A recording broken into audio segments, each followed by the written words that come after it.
विद्यार्थी मित्रांनो, आज आपण थिअरी पेपर 3 मधील प्रकरण 4 ट्रान्सफॉर्मर तर आज आपण बघणार आहे ट्रान्सफॉर्मर मागच्या वेळेस आपण विद्युत चुंबक या प्रकरणामध्ये ट्रान्सफॉर्मरचं कार्यतत्व आपण पाहिलेलं आहे। त्यामध्ये ट्रान्सफॉर्मर हे फॅरेडेच्या इलेक्ट्रोमॅग्नेटिक इंडक्शनच्या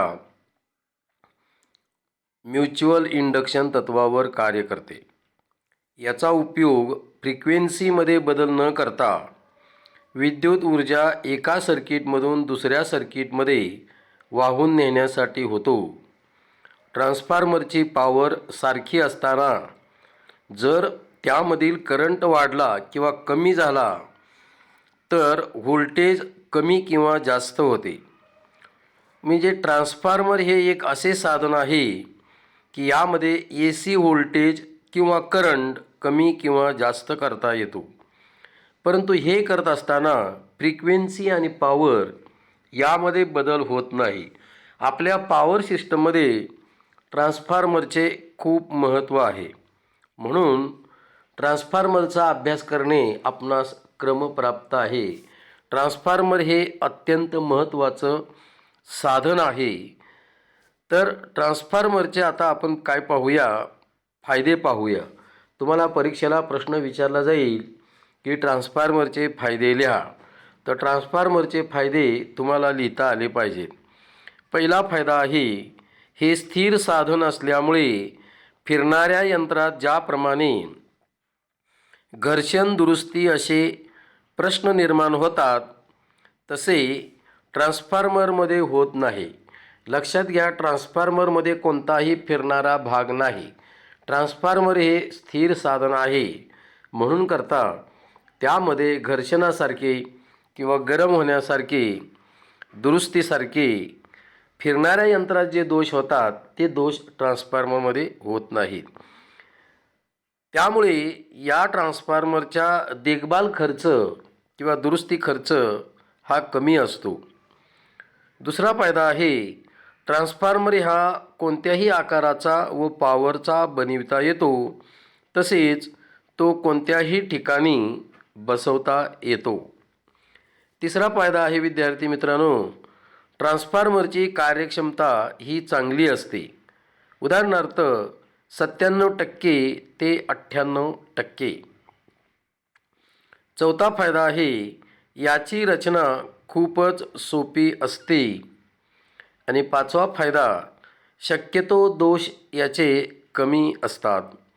आता आपण विद्यार्थी मित्रांनो पाहूया म्युच्युअली कार्यतत्व बघूया आपण ट्रान्सफॉर्मरचे। म्युच्युअली इंड्युस्ड EMF आकृती काढायची आहे वहीमध्ये। आकृती क्रमांक 4.1 म्युच्युअली इंड्युस्ड EMF ट्रान्सफॉर्मरचं कार्यतत्व।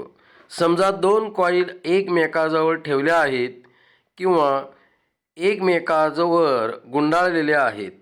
यापैकी एका कॉईलला AC विद्युतदाब दिला असता AC फ्लक्स निर्माण होते। हे बदलते फ्लक्स दुसऱ्या कॉईलच्या वेड्यांशी जोडले जाते। पहिल्या कॉईलमधील बदलत्या विद्युत प्रवाहामुळे दुसऱ्या कॉईलमध्ये EMF निर्माण होतो। या निर्माण होणाऱ्या EMFला म्युच्युअल इंड्युस्ड EMF असे म्हणतात। ट्रान्सफॉर्मरचे मूलभूत प्रमुख भाग म्हणजे कोर आणि वाइंडिंग होय, परंतु ट्रान्सफॉर्मरचे विशिष्ट उपयोग आणि रेटिंग नुसार त्यांच्या रचनेत इतर सुट्ट्या भागांचा आवश्यकतेनुसार समावेश होतो। तर अशा प्रकारे विद्यार्थी मित्रांनो, ट्रान्सफॉर्मर हा म्युच्युअली इंड्युस्ड EMF वर कार्य करतो। त्यानंतर आता आपण पाहूया ट्रान्सफॉर्मरचे कार्यतत्व। तर आकृती क्रमांक 4.2 ट्रान्सफॉर्मरचे कार्यतत्व। तरी कार्यतत्वासाठीचा डायग्राम आहे तो आपण डायग्राम काढायचा आहे। ट्रान्सफॉर्मर हे म्युच्युअल इंडक्शनच्या तत्वावर कार्य करते.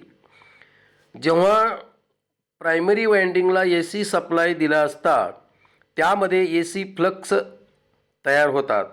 हे फ्लक्स आयर्न कोअरच्या साहाय्याने सेकंडरी वायंडिंगकडे वाहतात. त्यामुळे सेकंडरी वायंडिंगमध्ये EMF तयार होते. सेकंडरी व्होल्टेज हे त्यामधील वायंडिंगच्या वेड्यांच्या संख्येवर अवलंबून असते. जर सेकंडरी वेडे जास्त असतील म्हणजेच प्रायमरीपेक्षा तर सेकंडरीमध्ये जास्त व्होल्टेज असेल. जर योग्य रचना केली व विशिष्ट प्रायमरी वेडे व सेकंडरी वेडे घेतले असता उपलब्ध व्होल्टेज प्रायमरी वायंडिंगला देऊन आपणास पाहिजे तेवढे व्होल्टेज सेकंडरी वायंडिंगला घेता येते. ट्रान्सफॉर्मरची सेकंडरी बाजू लोडला जोडली तर लोडला पॉवर मिळेल. ही पॉवर आउटपुट बरोबर V2 गुणिले I2 सेकंडरी वायंडिंगमध्ये अंदाजे. हे आउटपुट मिळण्यासाठी ट्रान्सफॉर्मर उपलब्ध इनपुट पॉवर घेतो. पॉवर इनपुट बरोबर V1 म्हणजे प्रायमरी वायंडिंगचं व्होल्टेज गुणिले I1 म्हणजे प्रायमरी वायंडिंगचा करंट. म्हणजेच ट्रान्सफॉर्मरमध्ये प्रायमरी सर्किटमधून सेकंडरी सर्किटमध्ये पॉवर स्थानांतरित करते. समजा आदर्श ट्रान्सफॉर्मरमध्ये पॉवर लॉसेस काहीही नसतो. म्हणजेच V1 गुणिले I1 बरोबर V2 गुणिले I2 म्हणून V2 भागिले V1 बरोबर I1 भागिले I2.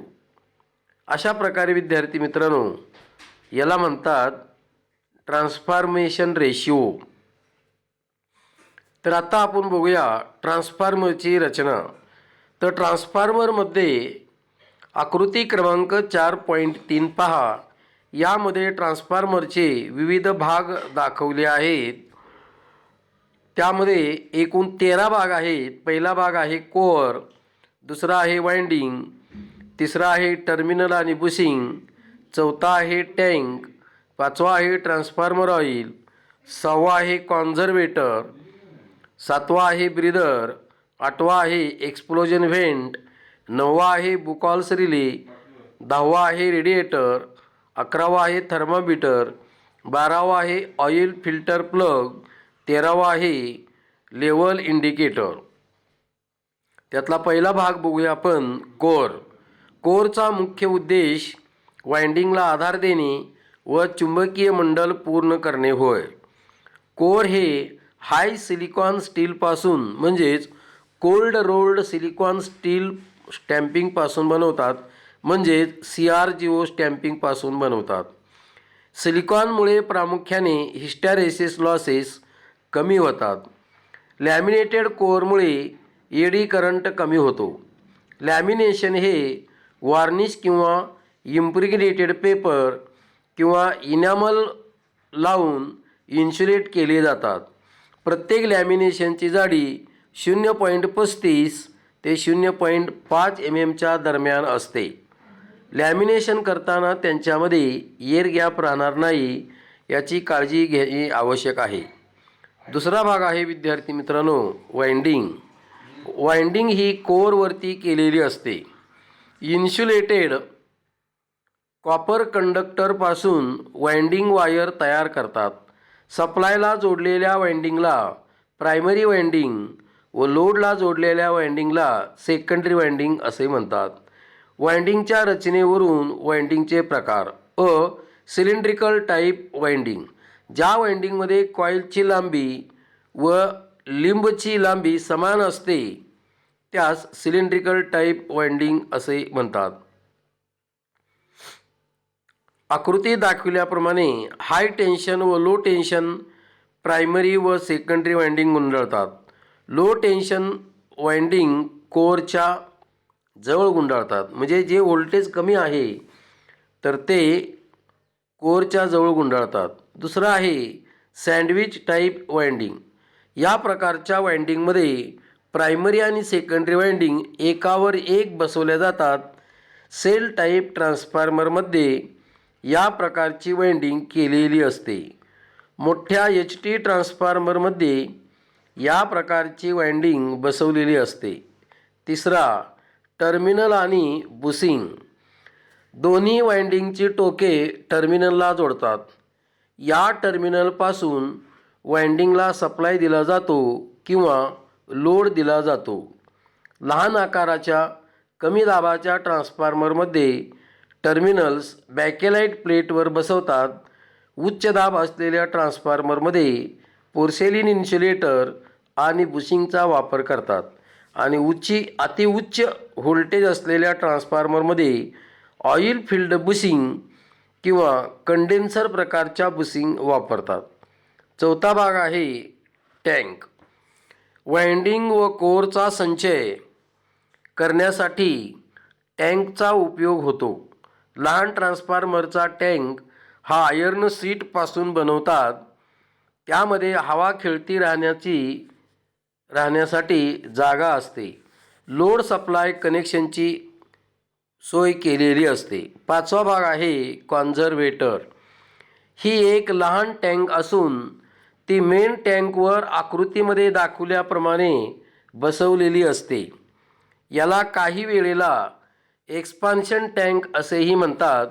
यावर ट्रान्सफॉर्मर ऑइलची पातळी व रंग तपासण्यासाठी लेव्हल इंडिकेटर बसवलेले असतात. ट्रान्सफॉर्मर ऑइल मुख्य टाकीमध्ये पूर्ण भरलेले असते. तसेच विशिष्ट पातळीपर्यंत ऑइल हे कॉन्झर्वेटरमध्ये भरलेले असते. ट्रान्सफॉर्मरखाली लोडच्या वाढीनुसार प्रवाह वाहून उष्णता वाढते.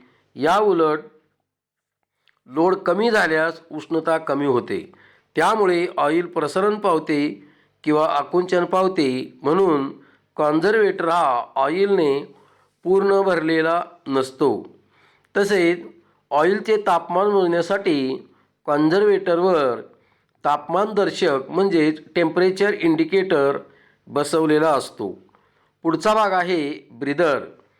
हे एक पाईपच्या आकाराचे साधन असून आकृतीत दाखवल्याप्रमाणे कॉन्झर्वेटरला जोडलेले असते. उष्णतेने ऑइल प्रसरण पावते व त्यामधील हवा कॉन्झर्वेटरच्या पाईपमधून बाहेर टाकली जाते. त्याच पाईपमधून थंड हवा आवश्यकतेप्रमाणे शोषून घेतली जाते. या प्रक्रियेला ब्रीदिंग असे म्हणतात. हवेमधील आर्द्रतेचा परिणाम ट्रान्सफॉर्मर ऑइलच्या डायइलेक्ट्रिक स्ट्रेंथवर होतो. हवेतील आर्द्रता शोषून घेण्याची व्यवस्था ब्रीदिंग पाईपच्या तोंडाशी केलेली असते. हवेतील आर्द्रतेचे शोषण करण्यासाठी कॅल्शियम क्लोराईड किंवा सिलिका जेलचा वापर केलेला असतो.